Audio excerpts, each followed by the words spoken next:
இன்றைக்கி மதியானம் எங்களுக்கு வீட்டில் சாப்பாடு இல்லை. ஏன்னா எங்களுக்கு இன்றைக்கி ஒரு கல்யாண வீடு இருந்துச்சு. நாங்கள் வந்து அதனால் கல்யாண வீட்டுக்கு வந்துட்டோம். பாப்பாவுக்கு வந்து ஸ்கூல் இருந்துச்சு. அதனால் பாப்பா போயிட்டா. இவனுக்கு மதியானம் வரதான். அதனால் இவனை கூட்டிகிட்டு வந்துட்டோம்.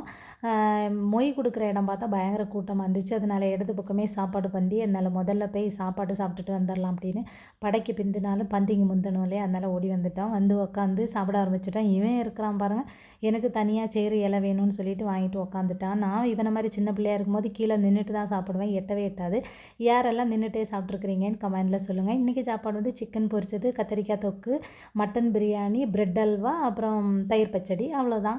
கை கழுவிட்டு ஐஸ்கிரீம் பார்ட்டுக்கு வந்தாச்சு. இங்கே வந்து ஐஸ்கிரீம் சாப்பிட்டுட்டு இங்கே வந்து பொதுவாகவே மேக்ஸிமம் மத்தியானம் சாப்பாடு பிரியாணி தான் போடுவாங்க. வெஜிடேரியன் இருக்கவே இருக்காது. கடைசியாக ஸ்வீட் பீடா. நான் இது வரைக்கும் சாப்பிட்டதில்ல. இன்றைக்கி தான் முதல் டைமாக சாப்பிட்ருக்குறேன் ஸ்வீட் பீடா. யாரெல்லாம் பீடா சாப்பிட்டதில்ல அப்படின்னு கமெண்டில் சொல்லுங்கள். வீடியோ பிடிச்சிருந்தா லைக் பண்ணுங்கள். தேங்க்யூ.